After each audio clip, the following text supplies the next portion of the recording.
नमस्कार, मैं हूं शुचिता मिश्रा, पत्रिका आगरा से।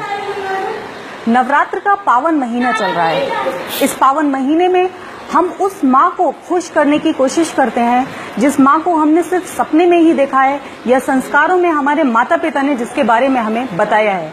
उस माँ को खुश करने के लिए हम घी के दीपक जलाते हैं, मंदिरों में जाके चढ़ावा चढ़ाते हैं और धूप बत्ती जलाते हैं। लेकिन अफसोस इस बात का है कि जिस माँ ने इस धरती पर हमें पाला पोसा, हमें इस लायक बनाया और हमें संस्कार दिए, उस माँ को हमने बदतर जीवन जीने के लिए मजबूर कर रखा है। नवरात्र के इस मौके पर आज मैं आपको लेकर आई हूँ आगरा के रामलाल वृद्धाश्रम में। यहाँ पर मैं आपको दिखाऊंगी उन माँओं का हाल जिनका घर परिवार होते हुए भी, बेटे होते हुए भी, अच्छी समृद्धि परिवार में होते हुए भी वो यहाँ वृद्धाश्रम में मजबूरी भरा जीवन जीने को मजबूर हैं।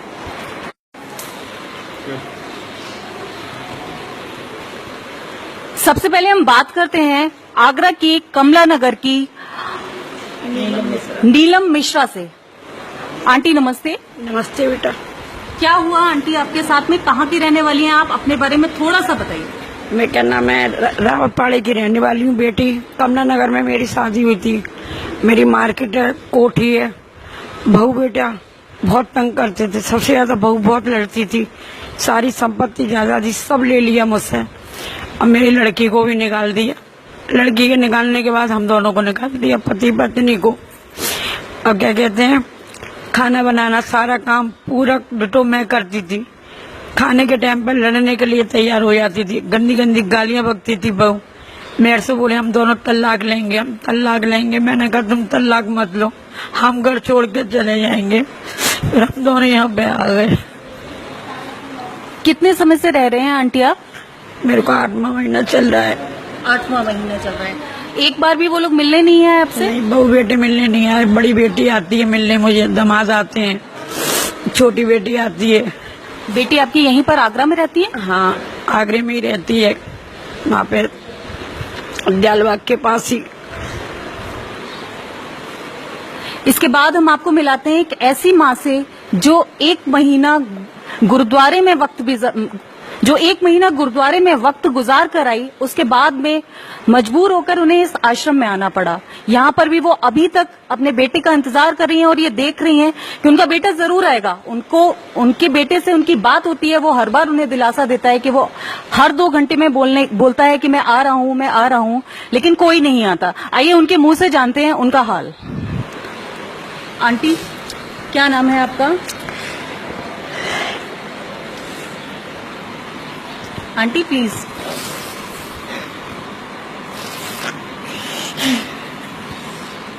देख सकते हैं आप माँ का दर्द, बोलने में भी माँ को कितनी परेशानी हो रही है।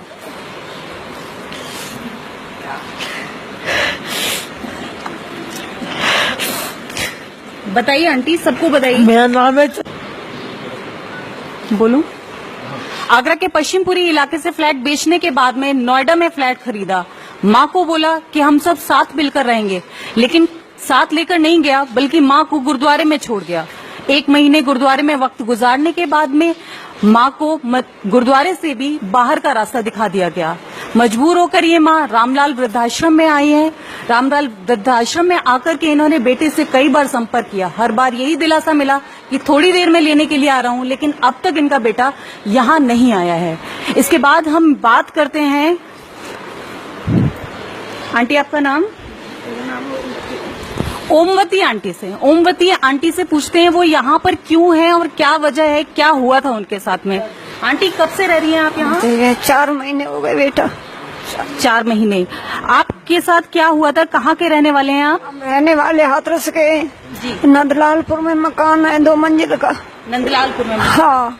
क्या हुआ था आपके साथ? हमारे साथ हुआ, बच्चे परेशान करते, परात उठा के ले गए, खाना नहीं बनाने देते, खाने नहीं देते, सर्फ साबुन लेते तो बहू छुड़ा लेती। भाई बेटा कहता तू तब मेरा मकान बिकवा देगी, तू सर्फ साबुन लेती है, तू मकान बिकवा देगी मेरा। तो अभी तक आपका बेटा आपसे मिलने नहीं आया जब से आप यहाँ रह रही हैं? नहीं, बेटी आई है, बेटा नहीं आया। कितनी बेटियां हैं आपकी? 2 हैं। 2 बेटियां। हाँ।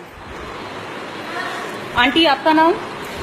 मेरा नाम शारदा है जी। शारदा। शारदा। हाँ आंटी आप कब से रह रही हैं यहाँ पर? वो 3 महीना है 3 महीने हो गए। आप क्यों आए थे यहाँ पर, क्या हो गया था? ये ऐसा हो गया कि 2 महीने से मैं बड़ी लड़के के पास थी। जी मैं छोटी बहू ने कही कि बड़े को जरा रह करो मम्मी, जी तो मैं देखूं जाके रखे को कर नहीं रखे। जी तो वो दोनों दारू पीता है, तो दोनों में लड़ाई हुई। जी तो 2 एक औरतें बोली ये बच्चा ना रही कैसा मार रहा हूँ, बहुत बुरे तरह मार रहा हूँ। मैं उससे बचाने चली गई। तो वो मुझसे बोला कि हट जाओ तुम्हें जाए मार डाले को। जी। सुई उठा के मेरा चांटा मारा। बेटे ने आपको चांटा मारा? हाँ सुई में दूसरे यहाँ भाग गया। बेटे ने चांटा मारा, मजबूर होकर माँ को घर छोड़ना पड़ा। आंटी आप कहाँ से आई हैं? मैं मथुरा से। मथुरा से आई हैं। क्या हुआ था आपके साथ, आप यहाँ कैसे आई? आपके साथ में ऐसा हुआ कि जैसे हमारे वो बीमार थे, जी तो उसने आपने लेकर आ गए थे। हाँ यहाँ पे बीएससी कॉलेज में जी। वो लेके आ गए थे। फिर उसने जो साल भर हो गई वो खत्म हो गए। आगरे में भर्ती करा, हेमरेज की बीमारी हो गई थी उनकी, तो वहाँ पे कुछ सेवा 3 साल हो गए। कोई 3 साल से तो कोई 1.5 साल से, कोई कई महीनों से यहाँ समय गुजार रहा है। ये कुछ माएं हैं जिनसे आज हमने आपको रूबरू कराया है। ऐसी ही 1 नहीं 2 नहीं, पूरी 92 माएं कई राज्यों से यहाँ पर आकर के इस रामलाल वृद्धाश्रम में रह रही हैं। इनके आंसू रुकने का नाम नहीं लेते हैं। इस नवरात्र के इस मौके पर आपको ये इन माओं से मिलाने का हमारा उद्देश्य सिर्फ इतना था कि देवी माँ को प्रसन्न करने के बहुत तरीके आपने आजमाए हैं। वो तरीके भी शायद आपको इन माओं ने ही संस्कार में सिखाए होंगे। इन माओं ने आपको बड़ा इसलिए किया था ताकि आप बुढ़ापे पर इनका सहारा बन सकें। अगर आपको खुश करना ही है तो साक्षात धरती पर मौजूद उस माँ को खुश कीजिए जिसकी बदौलत आप यहाँ तक पहुंचे हैं, जिसकी बदौलत आप कमा रहे हैं, अपना परिवार बसा पाए हैं। अगर इस माँ को आप खुश रख सकेंगे तो देवी माँ आपके ऊपर अपनी कृपा वैसे ही बरसा देगी। नमस्कार।